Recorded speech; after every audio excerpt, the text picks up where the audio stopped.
마침내 요한계시록 21장을 우리가 함께 읽습니다. 우리가 지금까지 읽어왔던 내용, 하나님께서 모든 대적자들을 동시적으로 심판하시고 이 심판에 이어서 하나님 백성들의 완전한 승리와 구원을 우리가 살펴보고, 하나님 백성들이 지금과 다르게 주께서 강림하시게 될 때에 어떠한 찬란함과 영광스러움으로 변모될 것인가 하는 것을 새 예루살렘이라고 하는 이 상징들을 통해서 우리가 살펴보고 있습니다. 우리가 읽는 1절부터 5절의 내용은 21장에서 소개되고 있는 이 새 예루살렘의 찬란한 모습이 계속 묘사가 되고 있습니다. 그리고 6절부터 마지막 절에 이른 내용에서는 요한계시록 전체의 마지막 결론에 해당되는 내용들이 소개됩니다.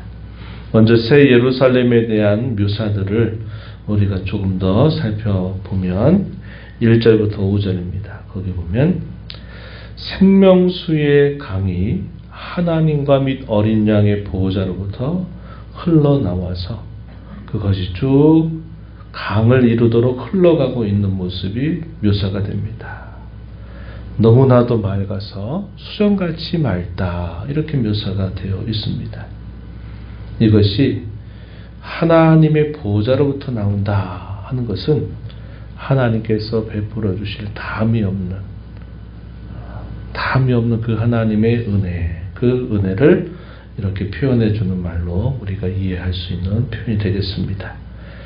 강이 흐르는 옆에는 또 생명나무가 보여요. 생명나무가 보입니다. 그리고 매 달마다 실과를 맺습니다. 실과를 새롭게 맺어서 12가지의 실과를 맺는 모습이 눈앞에 펼쳐집니다. 그 잎사귀들 하나도 버릴 것이 없는데 그 잎사귀들은 만국을 치료하는 치료제로서 사용되는 모습으로 묘사가 되죠.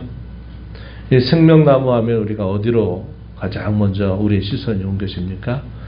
하나님께서 창조하신 모든 세계 안에 에덴 동산을 창설하시고 그 동산의 중앙에 두 가지의 나무가 있었었죠. 하나는 생명나무화로 한 것이 실제적으로 그때는 있었습니다. 그 생명나무 옆에는 우리가 잘 아는 대로 선악을 알게 하는 나무의 열매가 있습니다. 그게 보여주는 의미가 굉장히 깊은 의미가 있죠. 하나님께서 선악을 알게 하는 나무 열매를 통해서 맺으신 언약을 그들이 잘 지켜 살게 된다면 영원한 생명을 누릴 수 있다는 사실을 그 두 가지의 나무를 통해서 보여준 것입니다. 그러나 안타깝게도 우리 인류의 첫 시조는 그 길을 택하지 않고 결국 범죄함으로 인하여 타락한 모습을 얻게 된 것입니다. 하나님께서 에덴 동산에 두루 도는 화염금 천사들을 통해서 그 에덴 동산에 접근하지 못하도록 아담과 하와를 내어 쫓으십니다. 그 이유는 그들이 그런 범죄와 죄의 상태에서 그들이 생명나무를 접근하지 못하게 하신 것입니다. 그 범죄와 타락의 모든 문제를 해결해서 그 문제가 해결되고 나서야 그들이 다시 생명나무에 접근할 수 있도록 하시려는 뜻이 있었다 하는 것이죠. 그 시간이 참으로 오랜 시간이 흘렀다는 것을 우리가 알게 되죠. 에덴 동산에서 쫓겨난 아담과 하와로부터 번성하기 시작한 모든 인류, 그리고 구약시대에 접어들면서 하나님께서 메시아를 보내시겠다 약속하셨고 마침내 메시아를 보내셔서 이 땅에 탄생하신 예수님을 통해서 인류의 모든 죄와 타락의 문제를 그분을 통해서 해결하도록 하셨습니다. 그리고 마침내 그분을 통해서 생명나무에 이르는, 영생에 이르는 길을 하나님께서 마련해 주신 것이죠. 그리고 나서 역사의 가장 마지막에 가서 보니까 이 새 예루살렘의 찬란한 모습 속에 거기에 생명수의 강이 쭉 흐르고 그 강변 옆에는 이 생명나무가 모습을 나타내고 있다 하는 것입니다. 이것이 바로 하나님의 구원의 역사를 인류의 초기에서부터 마지막까지 이루시는 그 모든 내용들의 결과라는 사실을 우리에게 잘 보여준다 하겠습니다. 우리가 잘 아는 것처럼 생명의 강, 생명강에 대한 환상, 구약의 선지자 가운데 에스겔 선지자가 계시를 받아서 47장에서 이 생명강에 대한 환상을 보고 예언했던 내용들이 있었죠. 그리고 그 옛날 에덴 동산에서 흘러내렸던 4개의 강줄기, 이것도 우리가 떠올려 볼 수 있습니다. 바로 이런 광경들을 우리에게 떠올려 주는 모습이 이 사도 요한의 눈앞에 쫙 펼쳐지고 있는 모습이죠. 하나님의 말씀이 주어집니다. 다시는 저주가 없을 것이다 라는 말씀이 주어집니다. 3절 4절에 보면 하나님과 그 어린 양의 보호자가 그 가운데 있으니 그의 종들이 그를 섬기며 그의 얼굴을 볼 것이다. 또한 그의 이름도 그들의 이마에 있을 것이다. 우리가 앞에서 계속 읽어봤던 임마진자에 대한 묘사입니다. 저주가 없을 것이고 다시는 밤이 없을 것이다. 이렇게 또 말씀하십니다. 왜냐? 주 하나님이 그들에게 비춰주심으로 등불이나 햇빛이 더 이상 쓸데없게 될 것이기 때문이다. 이렇게 그 이유를 밝혀줍니다. 그리고 그들은 세세토록 왕노릇 할 것이다 라고 말해줍니다. 5절 하반절에 이렇게 소개되죠. 세세토록 왕노릇 할 것이다. 여기서 이 왕노릇 한다라고 하는 표현은 우리가 요한계시록의 앞부분에서부터 쭉 살펴본 겁니다. 하늘 보호자의 광경에서 인을 떼시는 그 과정에서 네 생물 24장로들의 찬양 속에서 세세토록 왕노릇 할 것을 노래했죠.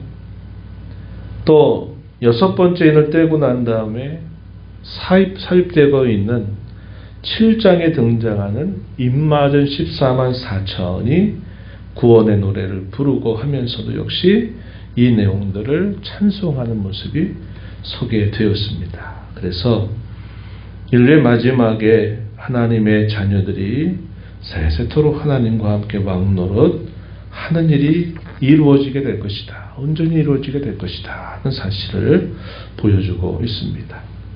이것이 예루살렘의 찬란한 모습으로 그려지고 있는 계속된 묘사였습니다. 그리고 이제 마지막 결론 부분 6절부터 쭉 소개되는 말씀은 이 사도 요한이 받은 이 예언은 신실하고 참된 말씀이다. 변함이 없고 반드시 그 말씀대로 된다라는 사실을 확증해주고 이것은 주 곧 그의 선지자들의 영의 하나님께서 그의 종들에게 반드시 속히 될 일을 보이신 일이다.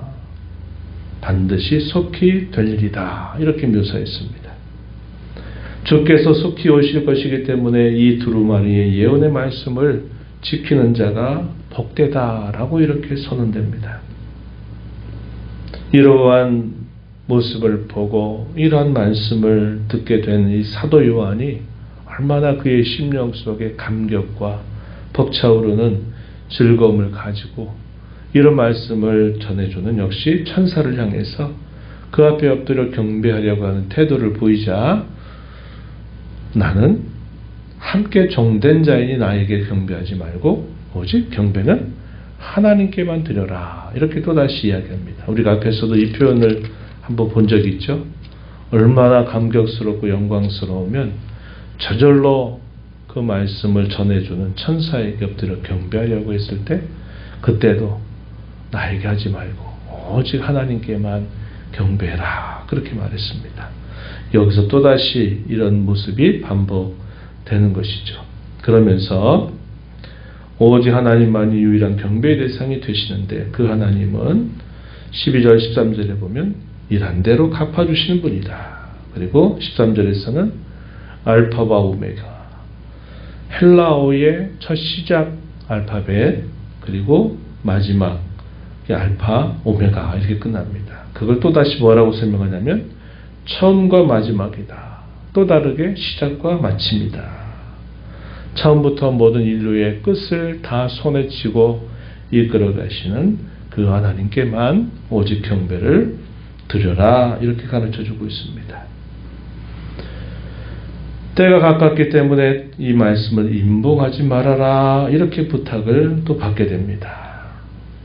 그리고 이 말씀에 대하여 더하는 자에게는 이 두루마리에 기록된 재앙들이 그에게 더해질 것이고, 이 두루마리의 예언을 제하여 버리게 된다면 하나님 이 두루마리에 기록된 생명나무와 및 거룩한 성의 참여함을 제하여 버릴 것이다. 말씀의 어떤 것도 첨언하거나 또 그것을 빼지 말아라.